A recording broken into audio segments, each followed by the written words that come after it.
Welcome to square academy.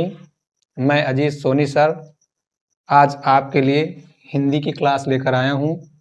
इसमें कक्षा 10 रस आपको पढ़ाएंगे, जो आपके पेपर में 2 नंबर का इससे संबंधित रस से संबंधित 2 अंक का क्वेश्चन पूछा जाता है। इस 2 अंक के क्वेश्चन में रस के बाद अलंकार और छंद, ये सब 2-2 नंबर के आपके क्वेश्चन होते हैं जो व्याकरण से संबंधित है। इस व्याकरण में 2-2 नंबर के सारे क्वेश्चन आपसे पूछे जाएंगे। आज वो सारे डाउट क्लियर हो जाएंगे जो रस में आप लोगों को होते हैं। मैं आपसे बताना चाहूँगा कि रस का एक ऐसा ट्रिक आपके सामने पेश करूँगा जिससे आप जो भी आपके अंदर समस्याएं हो रही हैं, दिक्कत हो रही हैं, वो सारी दिक्कतें आज से दूर हो जाएंगी। बस ये समझिए कि आपने ये वीडियो देखा और आपकी सारी समस्याएं दूर। और ये आपका क्रैश कोर्स भी है। क्रैश कोर्स 75 डेज में आपका पूरा संपूर्ण कोर्स कराया जाएगा, हाई स्कूल का और इसी तरह इंटर का भी संपूर्ण कोर्स कराया जाएगा। इसमें अनुभवी टीचर हैं, सारे टीचर आपके physics, chemistry, math, bio, English और हिंदी, हम यानी कि अजीत सोनी सर, सारे चीज आपको पढ़ाए जाएंगे। सबसे पहले हमें ध्यान देना है रस है क्या।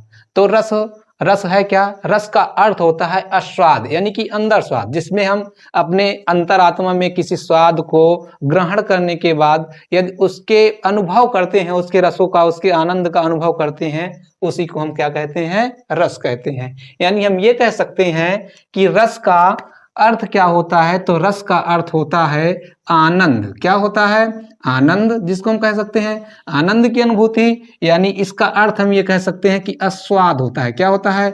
आस्वाद, यानी अंदर स्वाद। और अंदर स्वाद होगी तो हमें क्या मिलेगा? आनंद की अनुभूति मिलेगी। और यही हमारा क्या कहलाता है? रस कहलाता है। लेकिन हम रस की परिभाषा जो देंगे वह इस प्रकार से नहीं देंगे। रस की परिभाषा एक अलग तरीके से देंगे।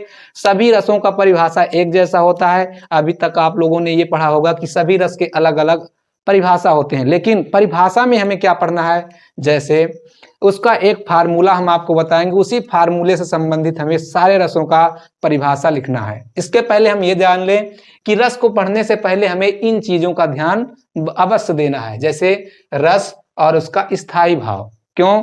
क्योंकि रस हमारा स्थायी भाव से ही बना है। यदि हम रस पढ़ेंगे तो उसका स्थायी भाव एक होगा, और जब स्थायी भाव हम जान जाएंगे तो सारे रसों को हम अच्छे तरीके से जान सकते हैं। हमारा ये विश्वास है कि अगर जो आप इस रस को यहाँ से पढ़ लेते हैं तो आपको कोई भी दिक्कत नहीं होगी। आप इसको पढ़ने के बाद किसी दूसरे को भी पढ़ा सकते हैं।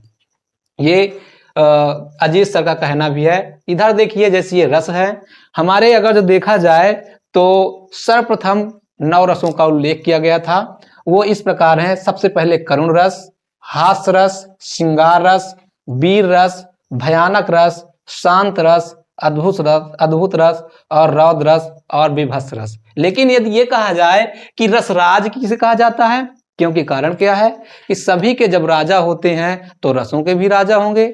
तो इसमें रसराज किसे कहा जाता है? तो श्रृंगार रस को रसराज की उपाधि दी गई है। किसकी उपाधि दी गई है? रसराज की। हमें ध्यान देना है, सब लोगों को अपनी अपनी कॉपी ले लेना है और इसको नोट्स भी करते चलना है। रसराज किसे कहा जाता है? यानी श्रृंगार रस को। श्रृंगार रस को रसराज कहा गया। जैसे हम ये देखें कि पशुओं का राजा कौन होता है? तो पशुओं का राजा शेर या बाघ होता है। उसी प्रकार श्रृंगार का राजा, सभी रसों का राजा श्रृंगार रस होता है। और श्रृंगार रस का जो स्थायी भाव होता है वो रति होता है। सबसे ज्यादा जो दिक्कतें होती हैं स्थायी भाव याद करने के लिए होती हैं। इसीलिए आज हम आपको इसको गाना के माध्यम से, जैसे आप गा गा करके भी इसको याद कर सकते हैं। देखिए, जैसे इसमें लिखा है, करुण हास श्रृंगार मिलकर वीर भयानक शांत बना, शोक हास रथ के उत्साह से भय भी निर्वेद बना, अद्भुत रौद्र विभत्स के कारण नवरस का सम्मान बना, विस्मय क्रोध जुगुस्सा से रसों का स्थायी भाव बना। इस तरह करके हमें याद करना है। लेकिन ध्यान देना है बच्चों, यहाँ पे जो कक्षा 10 से संबंधित है, कक्षा 10 से संबंधित इतने सारे रस नहीं है, केवल 2 ही रस हैं। उन रसों में हम आपको क्या पढ़ाएंगे, करुण रस और हास्य रस। ये सारे रस मैंने इसलिए आपको लिखाया है कि आपको ये भी नहीं है कि केवल 2 ही रसों का ज्ञान हो, आपको सारे रसों का ज्ञान होना चाहिए, क्योंकि आप हाई स्कूल के बाद जब इंटर में चलेंगे तो ये सारे रस आपके सामने आ जाएंगे। इसीलिए हम थोड़ा ये प्रयास कर रहे हैं कि जो बच्चे हैं वो ये भी जानते रहें कि रस कितने होते हैं। तो रस तो होते कितने हैं, मुख्य रूप से देखा जाए तो 9 रस होते हैं, लेकिन अगर जो गणना की दृष्टि से देखा जाए तो 11 रस होते हैं। उन 11 रसों में 2 रस और आते हैं, जिसमें आपका क्या है, एक है वात्सल्य रस, वात्सल्य रस, और दूसरा है भक्ति रस। अर्थात ये तो 9 रस पहले से ही हैं, ये 9 रस पहले से हैं। वात्सल्य रस देखा जाती है 10वां रस, और 11वां रस जो है ये भक्ति रस है। क्योंकि कारण क्या हुआ, जब भक्ति के समय वात्सल्यता और भक्ति के लिए कुछ गीत गाया गया तो इनकी भी जरूरत पड़ी, इसलिए इनको भी रसों में शामिल किया गया। लेकिन मुख्य रूप से यदि देखा जाए तो रसों की संख्या केवल 9 ही है। अब बाद में कितने रस हो गए, तो बाद में कुल मिलाकर के 11 रस हो गए। ये आप लोगों को केवल ध्यान रखना है। बाकी सबसे ज्यादा ध्यान हमें किस में रखना है, शोक यानी करुण रस में और हास्य रस में। केवल इन दोनों में हमें ध्यान रखना है, करुण और हास्य, क्योंकि हाई स्कूल के सिलेबस में केवल 2 रस हैं। हम आपको गारंटी देते हैं कि मैं जितना पढ़ाऊंगा केवल उतना ही आएगा, उसके अलावा आपको पढ़ने की जरूरत नहीं है। हम प्रत्येक अंक आपको निर्धारित कर देंगे। आपको यह भी गारंटी दिलाते हैं कि आप अगर जो इस तरीके से, जिस तरीके से मैं पढ़ा रहा हूं, इस तरीके से यदि आप पढ़ते जाएंगे तो आप अच्छे से क्या नाम क्वेश्चन पेपर हल कर लेंगे। और क्वेश्चन पेपर हल करने के बावजूद भी, जैसे आपने क्वेश्चन पेपर हल कर लिया, क्वेश्चन पेपर हल करने के बाद आपको यह आनंद की अनुभूति होगी, जैसे इस रस में आनंद की अनुभूति होती है, उसी प्रकार आपके अंदर भी आनंद की अनुभूति होगी कि आज मेरा 96 नंबर आएगा या 70 में 66 नंबर आएगा। ये आपको क्या नाम है, उसी समय विश्वास हो जाएगा जिस समय आप पेपर देकर के निकलेंगे बाहर। क्रैश कोर्स केवल 75 दिनों में कराया जाएगा। इस 75 दिनों में संपूर्ण हिंदी में एक एक करके सारे पार्ट आपको पढ़ाऊंगा, जिसमें आपका रस होगा, छंद होगा, अलंकार होगा, समास होगा, संधि होगा, प्रत्यय होगा, उपसर्ग होगा, ये सारे पार्ट। इसके अलावा आपको हिंदी से संबंधित जैसे जीवनियों में जीवनी पढ़ाएंगे, इसके अलावा लेखक परिचय पढ़ाएंगे। ये सारे चीज आपको हम पढ़ाते चलेंगे। गद्यांश पद्यांश से संबंधित भी सारे क्वेश्चन आपको हल करा देंगे। इसके अलावा जो एक एक नंबर, एक एक अंक के आपके सारे क्वेश्चन पूछे जाते हैं, जिसमें रचना और रचयिता से संबंधित क्वेश्चन पूछे जाते हैं, वो सारे चीज हम आपको हल कराते चलेंगे। लेकिन अभी हम आते हैं आपके रस में, तो ध्यान रखना है। अब इसको पढ़ करके आपको थोड़ा ये ध्यान में आता होगा कि ये गाना के माध्यम से हम याद कर लें, लेकिन इसमें आपको जो छोटे बच्चे हैं जो अभी फर्स्ट टाइम में रस पढ़ रहे हैं, उनको थोड़ा सा क्या नाम है, तो डाउट होगा। तो ध्यान रखना, मैंने अभी यहाँ पे क्या पढ़ाया था, करुण रस का स्थायी भाव शोक। तो यहाँ पे जब हम इसको पढ़ते हैं, करुण हास सिंगार मिलकर वीर भयानक शांत बना, शोक हास रति के उत्साह से भय भी निर्वेद बना। यहाँ पे हम केवल क्या करें, एक दूसरे को मिला दें। तो करुण रस का स्थायी भाव क्या हो गया, शोक हो गया। हास्य रस का स्थायी भाव क्या हो गया, हास हो गया। केवल इसके नीचे मिलाते चलेंगे। और श्रृंगार रस का स्थायी भाव क्या हो गया, रति हो गया। वीर रस का स्थायी भाव क्या हो गया, उत्साह। और भयानक रस का भय हो गया। और शांत रस का स्थायी भाव निर्वेद हो गया। इसी प्रकार जब नीचे चलते हैं तो यहां भी इसी प्रकार ध्यान दे लेते हैं। अद्भुत रस का स्थायी भाव विस्मय, रौद्र रस का स्थायी भाव क्रोध, और विभत्स रस का स्थायी भाव जुगुप्सा। इस तरह करके ये 9 रस संपूर्ण हो गए। अब अगर जो हम देखें वात्सल्य रस, तो वात्सल्य रस का स्थायी भाव होता है वात्सल्यता, वात्सल्यता। ये वात्सल्यता किसका हो गया, वात्सल्य रस का। और भक्ति रस का हो गया भक्ति भावना। क्या हो गया, भक्ति भावना। अर्थात हम ये कह सकते हैं कि मैंने 11 रसों को अच्छे तरीके से जान लिया। ये 11 रस आज से आपके रस हम कहते हैं कंप्लीट हो जाएंगे। और पहली बात तो यदि आपने ऐसा रस पढ़ लिया तो आपको सारा चीज ध्यान में आ जाएगा। एक बार इस वीडियो को देखेंगे तो आपको कोई भी डाउट इसमें नहीं होगा। आगे हम चलते हैं। आप लोग इसको थोड़ा उतार लीजिए, कॉपी कर लीजिए आप। देखिए, हमें रस पढ़ने से पहले हमें ध्यान देना है कि रस है क्या। रस की परिभाषा थोड़ा सा बताएंगे। रस की परिभाषा समझते समझते हमें यह समझ में आ जाएगा कि जब किसी काव्य को पढ़कर, सुनकर या देखकर, जब किसी काव्य को पढ़कर या सुनकर या देखकर, ये हम लिख सकते हैं, जब किसी काव्य को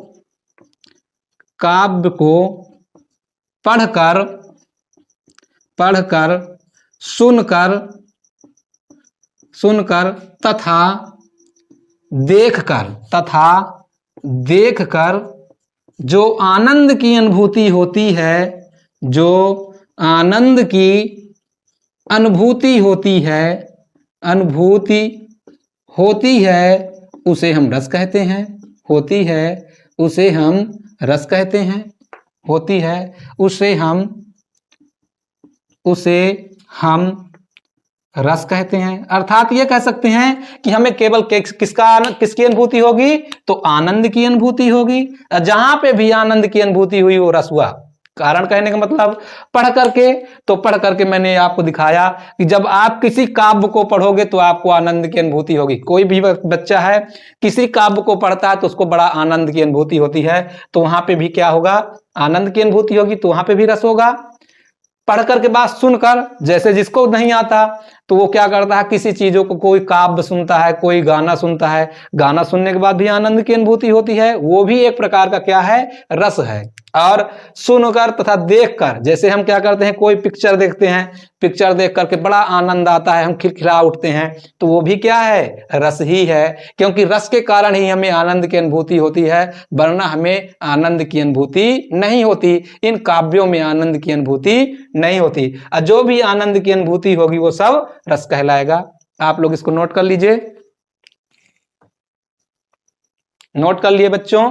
आगे देखते हैं, जैसे आनंद की अनुभूति हुई है तो हम रस जान गए। अब ध्यान ये देना है कि रस की परिभाषा कैसे लिखेंगे। तो बेटा इसमें कोई ध्यान देने की जरूरत नहीं है, छोटा छोटा हमें इसमें ये देखना है कि इसमें कमियां क्या हैं। कमियों को दूर करना है, अपने अंदर की कमियों को। जैसे आपने अपने अंदर की कमियों को दूर कर लिया तो ये आप जान जाओ, आप अपने अंदर के डर को दूर कर लिया तो आप ये मान जाओ कि आपको रस 100% आ जाएगा। एक आपको सूत्र दिखाते हैं, इन सूत्र को यदि याद हो जाए तो ठीक बात है, नहीं याद होगा तब भी ये समझना कि हमें क्या रस आ जाएगा। सूत्र क्या है, सूत्र है भावानुभावो व्यभिचारी संयोगादि रस निष्पत्ति।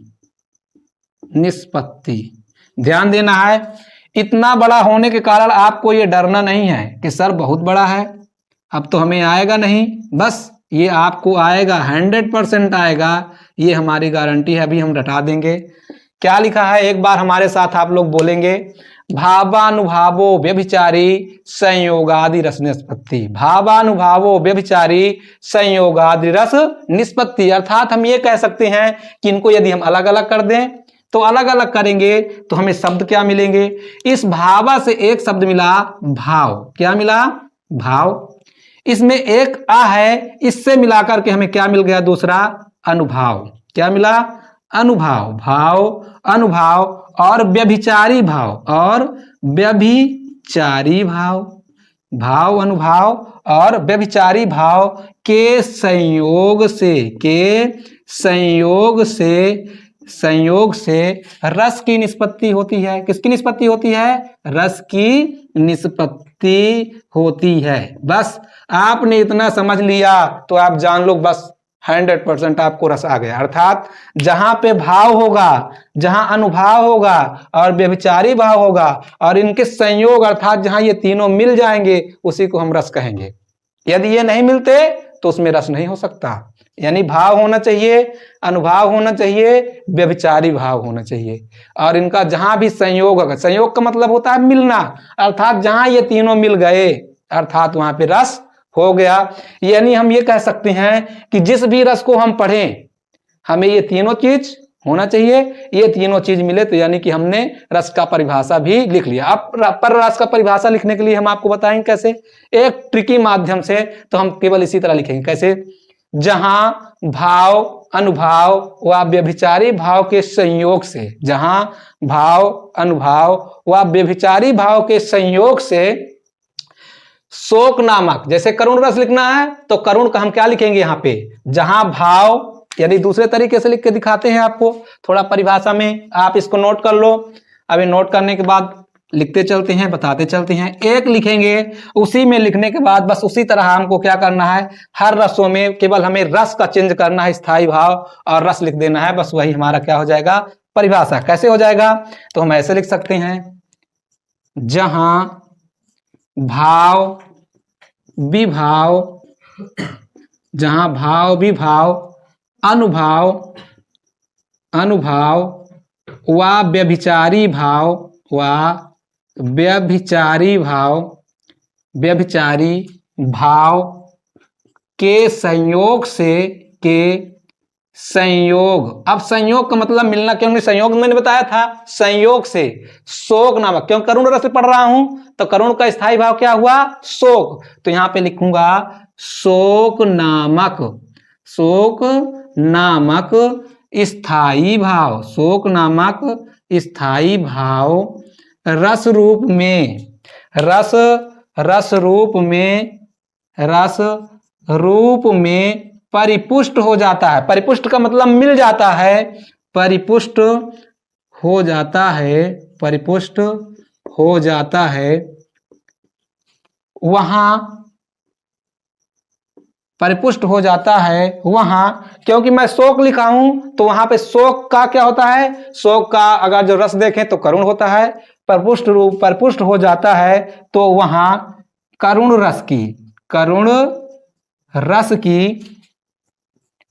रस की निष्पत्ति होती है। क्या होती है, निष्पत्ति होती है। देखो मैंने केवल क्या बताया था, जहां भाव विभाव अनुभाव व व्यभिचारी भाव के संयोग से शोक नामक स्थायी भाव रस रूप में परिपुष्ट हो जाता है, वहां करुण रस की निष्पत्ति होती है। अब मैं ध्यान दूं, आपको भी ध्यान दिलाऊं कि जहां जहां भी आपको किसी भी रस का लिखना है तो हमें क्या करना पड़ेगा, यहां पे स्थायी भाव चेंज करना पड़ेगा। अगर जो हम यहां पे क्या लिख दें, हास रस लिखें तो हास रस का स्थायी भाव क्या होता है, तो हास रस का स्थायी भाव यहां पे हम क्या लिख देंगे, हास लिख देंगे, केवल हास शब्द यहां पे लिखेंगे।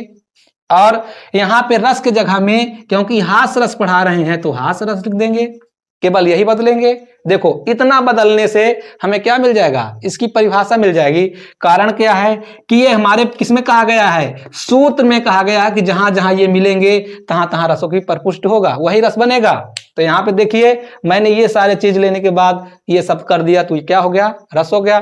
चाहे जो भी रस हो, चाहे वह क्या हो, करुण हो, हास्य हो, चाहे श्रृंगार हो, चाहे वीर हो, चाहे भयानक हो, चाहे शांत हो, चाहे अद्भुत हो, चाहे रौद्र हो, चाहे विभत्स, बस इसी रूप में हमें क्या कर देना है, बना देना है, इसकी परिभाषा हो जाएगी।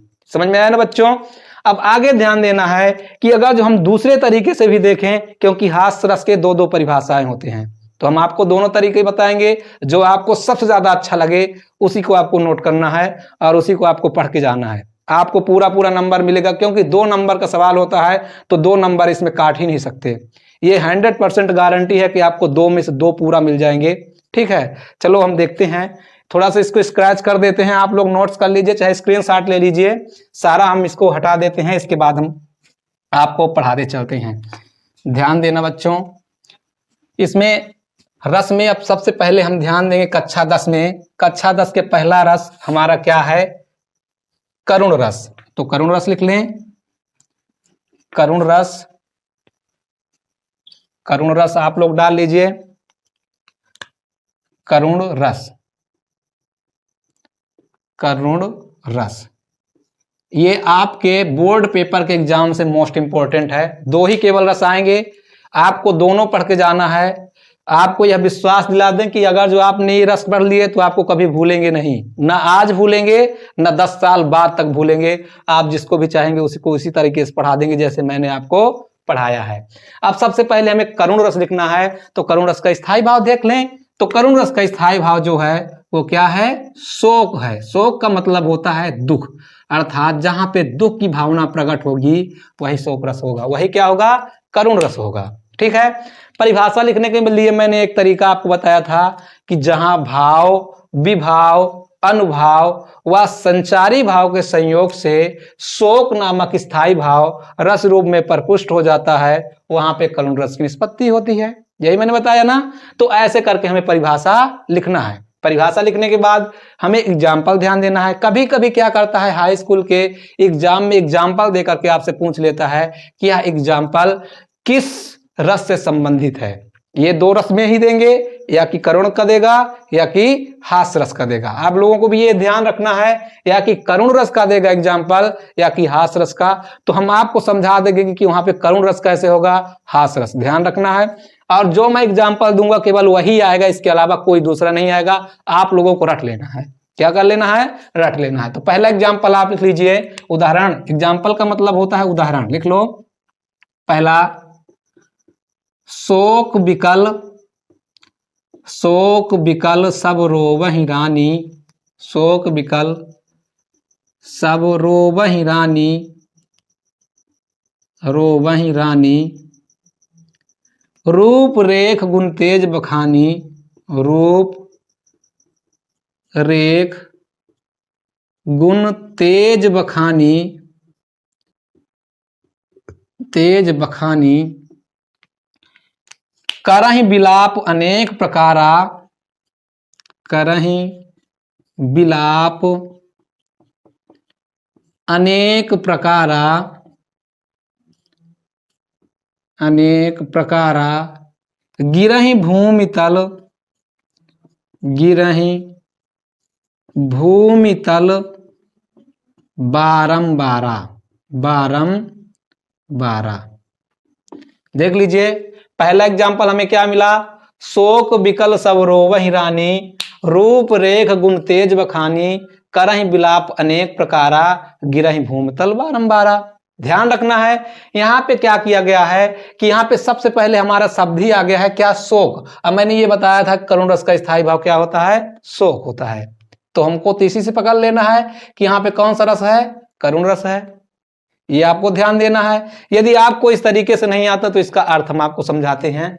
लिखा है शोक विकल सब रोवहि रानी, अर्थात किसके? राम के वनवास चले जाने पर उनके पिता की जब मृत्यु हो गई तो जितनी भी रानियां थी वह शोक विकल, अर्थात शोक में क्या हुई थी? डूबी हुई थी, और सारी शोक में डूब कर रो रही थी। फिर शोक विकल सब रोवहि रानी, रूप रेख गुण तेज बखानी, उनके रूप, उनके रेख और यानी उनके गुणों की प्रशंसा कर करके रो रही थी। आगे, करहि बिलाप अनेक प्रकार, यानी अनेक प्रकार का विलाप कर रही थी, अनेक प्रकार का विलाप। गिरहि भूमि तल बारंबारा, अर्थात जब रो रो करके वह थक जाती थी तो वह भूमि पर गिर करके बेसुध हो जाती थी। बेसुध होने का मतलब होता है, अर्थात जब उनके अब रोने की क्षमता नहीं रह जाती तो वो क्या हो जाते हैं? भूमि पर गिर जाते हैं। उसी को बेसुध हो जाना कहा जाता है।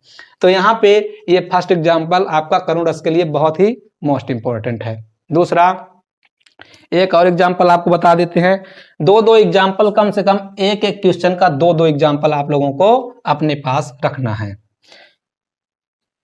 लगभग दो आप इसको उतार लेंगे। दो एग्जाम्पल, कम से कम दो तीन, बाकी आप लोगों को जितना इच्छा हो उतना हम पढ़ाते चलेंगे। 10 एग्जाम्पल तक बता देंगे, लेकिन आप लोगों के लिए 2 ही एग्जाम्पल जरूरी है। 2 ही एग्जाम्पल में आपको पूरा मिल जाएगा।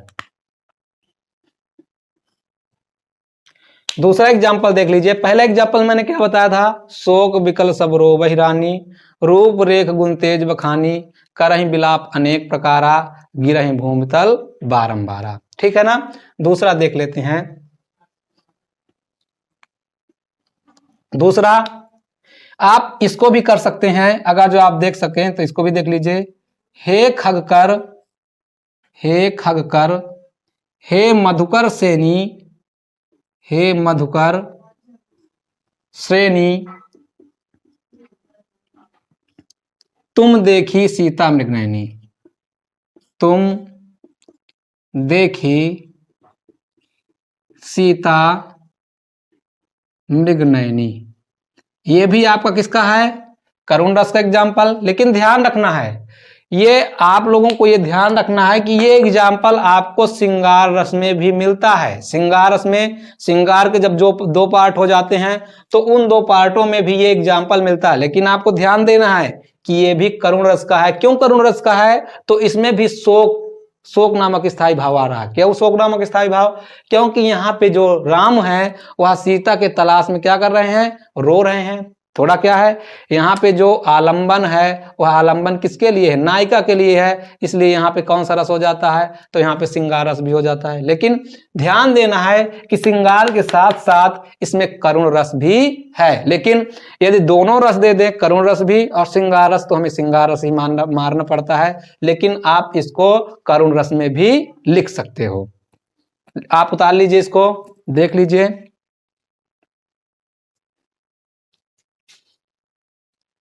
मिटा दें, इसको स्क्रैच कर देते हैं। आप नोट्स करते चलिएगा।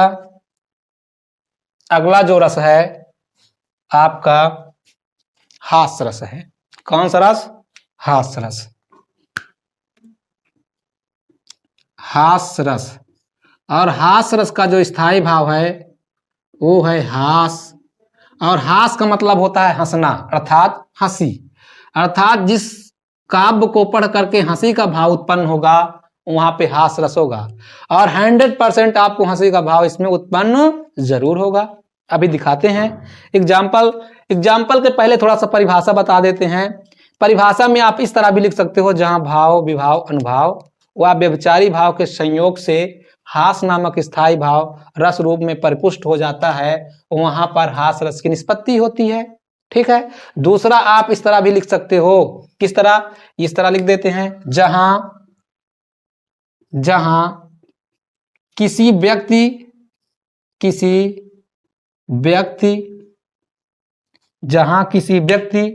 के विकृत रूप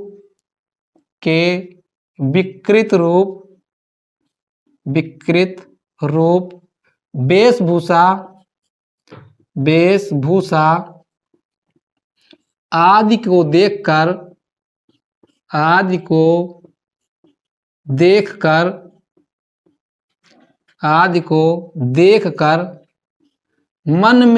का भाव उत्पन्न होता है, वहां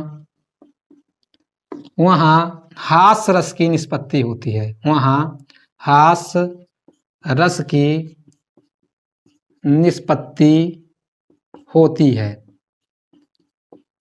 आप इसको नोट कर लीजिए। जब किसी व्यक्ति के वेशभूषा, जहां किसी व्यक्ति के विकृत रूप, वेशभूषा आदि को देखकर मन में हंसी का भाव उत्पन्न होता है, उसे हम हास रस कहते हैं। मन में हंसी का भाव विकृत रूप देख करके ही होगा। अर्थात जहां पे किसी भी व्यक्ति के विकृत रूप हम देख करके यदि हंसी का भाव उत्पन्न कर लें तो वहां पे हास रस ही होगा। यानी हास रस के दो एग्जाम्पल हो गए। पहला तो परिभाषा क्या हो गया कि जहां भाव, विभाव, अनुभाव व व्यभिचारी भाव के संयोग से हास नामक स्थायी भाव रस रूप में परिपुष्ट हो जाता है, वहां पर कौन सा रस? अर्थात हास रस की निष्पत्ति होती है। दूसरा ये परिभाषा हो गया कि जहां किसी व्यक्ति के विकृत रूप, वेशभूषा आदि को देखकर मन में हंसी का भाव उत्पन्न होता है, वहां हास रस की निष्पत्ति होती है। अर्थात 2 तरीके से इसकी परिभाषा हमने आपको बताया। आपको जो अच्छा लग जाए वो लिख दें और आपको 2 नंबर पूरा मिलेगा। कहीं अगर जो कट जाता है तो आप बताइएगा। पहली बात तो कटेगा नहीं, क्योंकि ये दोनों परिभाषाएं इसकी सत्य हैं और सत्य परिभाषाएं आप लिख सकते हैं अपने पेपर में। इसको हम स्क्रैच कर देते हैं। स्क्रैच करने के बाद आपको हम परिभाषा के साथ उदाहरण भी बताते चलते हैं। उदाहरण आप लिख लीजिए। पहला उदाहरण नंबर 1, 2 उदाहरण हम आपको बताते चलेंगे। यदि आपको, क्योंकि कारण क्या है कि अगर जो आप अपने बुक से तैयार करेंगे तो बुक में बहुत बड़े बड़े उदाहरण दिए हैं और आप उसको तैयार नहीं कर पाएंगे। इसलिए आपको क्या करना है, छोटे छोटे उदाहरणों को तैयार करना है। 2 लाइन के उदाहरण केवल क्या करना है, खाते पीते वक्त एक बार उसको हंसते हंसते पढ़ लेना है। बस जहां हंसते हंसते आपने पढ़ा तो हाँ 100% आपका तैयार। पहली बात तो इस क्लास में ही आपका तैयार हो जाएगा। हम आपको तैयार कराते चलते हैं। पहला है एग्जाम्पल, लिख लेते हैं। शीश पर गंगा हंसे, शीश पर गंगा हंसे, गंगा हंसे, भुजनी पर भुजंगा हंसे, भुजनी पर भुजंगा हंसे, हास को भी दंगा भयो, हास को भी दंगा भयो, दंगा भयो नंगा के विवाह में। देखो आपको पढ़ते पढ़ते ही आनंद की अनुभूति और हंसी आ गई होगी। नंगा के विवाह में, यहां पे हास रस है। क्या लिखा है?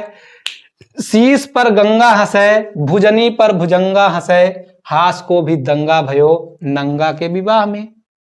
इस एग्जाम्पल को पढ़कर ही आपको आनंद की अनुभूति और हंसी आ गई होगी। और जहां पे हंसी आई, क्योंकि कारण क्या है? किसी व्यक्ति के विकृत रूप, और यहाँ पे क्या है? विकृत रूप क्या है कि शीश पर गंगा हंस रही है, अर्थात जिसके शीश पर गंगा हो उसको देखकर लोग तो हंसेंगे ही ना। तो जब हंसेंगे तो वहां पे हास रस होगा, 100% हास रस होगा। तो लिखा क्या है? शीश पर गंगा हंसे, भुजनी पर भुजंगा हंसे, हास को भी दंगा भयो नंगा के विवाह में। समझ में आ रहा ना बच्चों? अब ध्यान देना है कि यहाँ पे कहा क्या गया है, अर्थात शीश पर गंगा। किसके शीश पर गंगा हंसती है? जब अपने शिव जी अपने बारात में जा रहे थे तो उनके सिर में गंगा विराजमान थी। और जब गंगा विराजमान थी तो जब गए अपने बारात में, अपने शादी में जब जा रहे थे तो वहां के लोग जो उनको देखे तो उनको देख करके इतना हंसी आई। कहते हैं क्या भाई कैसा दूल्हा है, और दूल्हे के सिर में है क्या? तो दूल्हे के सिर में गंगा विराजमान है, अर्थात पानी निकल रहा है। तो एक अचंभा टाइप का उन्होंने देखा और उस अचंभा टाइप का देख करके उसको हंसी आ गई। इसके बाद भी वो हंस रहा है, भुजनी पर भुजंगा हंसे, उसको देख करके तो हंसी आई, लेकिन उसने देखा कि सारे शरीर में भुजनी, भुजनी किसे कहा जाता है? अर्थात सर्प को, अर्थात जो सांपिन होती है उसको भुजनी कहा जाता है, या बिच्छू कह सकते हो। और भुजंगा मतलब सांप, सारे शरीर में मतलब सांप बिच्छू लौट रहे थे, उसको भी देख करके लोग हंसे। तो यहाँ पे भी भुजनी पर भुजंगा हंसे, हास को भी दंगा भयो, अर्थात जो हंसने वाला है वह हंस हंस के दंग हो गया। दंग का मतलब बहुत ज्यादा हंसना, हंस हंस के दंग हो गया नंगा के विवाह में। यहाँ नंगा शब्द शिव जी के लिए कहा गया है, इसलिए यहाँ पर कौन सा रस है? हास रस है। ठीक है, दूसरा एग्जाम्पल लिख लेते हैं। दूसरा, ज्ञानी से ज्ञानी मिले, ज्ञानी से ज्ञानी मिले, ज्ञानी से ज्ञानी मिले, करे ज्ञान की बात, करे ज्ञान की बात। ज्ञानी से ज्ञानी मिले, करे ज्ञान की बात, गदहा से गदहा मिले, गदहा से गदहा मिले, भई भई मारे लात। हंसी आई कि नहीं बच्चों? गदहा से गदहा मिले, भई भई मारे लात, भई मारे लात। देखो आप इस एग्जाम्पल को जहां पढ़ेंगे तहां आनंद की अनुभूति होगी। यदि हंसी का अनुभूति हुआ तो आप ये जान लो कि यहाँ पे हास रस है। लिखा है ज्ञानी से ज्ञानी मिले, करे ज्ञान की बात, गदहा से गदहा मिले, भई भई मारे लात। अर्थात यहाँ पे भी हास रस है। क्यों हास रस है? क्योंकि यदि ज्ञानी से कोई ज्ञानी मिलता है तो ज्ञान की ही बात करता है, लेकिन यदि गदहा से गदहा मिल जाए तो चाहे जितना भाई यारी दोस्ती चाहे जो भी हो, वह चुपके से एक लात तो जड़ ही देगा, है ना। इसलिए यहाँ पे क्या है? हास रस है। ठीक है, ये आपके हाई स्कूल के सिलेबस में है। यही 2 रस आपको पढ़ाएंगे। आपको सारे रस का इसलिए ज्ञान करा दिए हैं कि आप ये जानते रहो कि आपके सिलेबस में आगे आकर के जब आप 11-12 में आएंगे तो आपको ये सारे रस आपको पढ़ने पड़ेंगे। लेकिन इन 2 रसों को आपको अच्छे तरीके से ध्यान में रख करके याद करना है। यही एग्जाम्पल आपके पेपर में भी आएंगे, यदि नहीं आते तो इन दोनों में से कोई ना कोई एग्जाम्पल आपको लिखना होगा। ठीक है, एक परिभाषा, एक एग्जाम्पल, चाहे हास रस चाहे करुण रस, ये दोनों रस आएंगे, ये हमारी गारंटी है, 100% आएंगे और वही आएंगे जो हम पढ़ाएंगे। और ये भी आपको गारंटी दिलाते हैं, यहाँ पे सफलता दिलाना हमारा जिद है। क्यों? क्योंकि हम आज 4 सालों से प्रत्येक बच्चों को यही सिखाते हैं कि हम केवल एक जिद रख लें कि हमें सफलता लेना है, और सफलता ऐसे नहीं लेना है कि हम 15%, 20%, 50% में लटके रहें। 50% में नहीं, बल्कि हमें 85 एबव ले आना है, अर्थात 85% से भी ऊपर ले आना है। यह आपको हम जिम्मेदारी लेते हैं आपकी कि आपकी 85% से ऊपर आएगा। यह जिम्मेदारी आपकी स्क्वायर अकाडमी से है, क्योंकि स्क्वायर अकाडमी हर बार बच्चों का रिजल्ट 100% देता है। और 100% का मतलब ये होता है कि यदि बच्चा 100% दिया तो उसका 95 एबव आता है, यानी कि 95 या 90 से ऊपर आपका रिजल्ट 100% रहेगा। ये स्क्वायर अकाडमी हमेशा मतलब क्रैश कोर्स के साथ साथ यही तैयारी कराती है। यहाँ पे कमजोर से कमजोर बच्चों के लिए बढ़िया से क्लासेस चलाई जाती हैं, इसीलिए चलाई जाती हैं कि आपको ये सारे चीज़ें समझ में आ जाएं। यदि आपको हमारी वीडियो अच्छी लगी हो तो आप शेयर करें, सब्सक्राइब करें।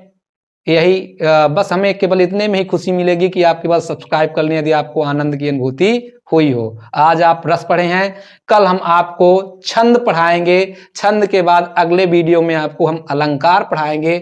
इसी तरह आपको बढ़ते रहेंगे, हर दिन मतलब एक एक वीडियो आपको हर दिन पढ़ाते रहेंगे। इस तरह करके आपको 75 दिन में पूरा कोर्स कंप्लीट कर देंगे। ये केवल हिंदी नहीं, हिंदी के साथ साथ सारे सब्जेक्ट भी चलते रहेंगे आपके स्क्वायर अकाडमी के यूट्यूब प्लेटफॉर्म पे। आप लोग इसको सब्सक्राइब कर लिए। तब तक के लिए सब लोगों के लिए नमस्ते, धन्यवाद।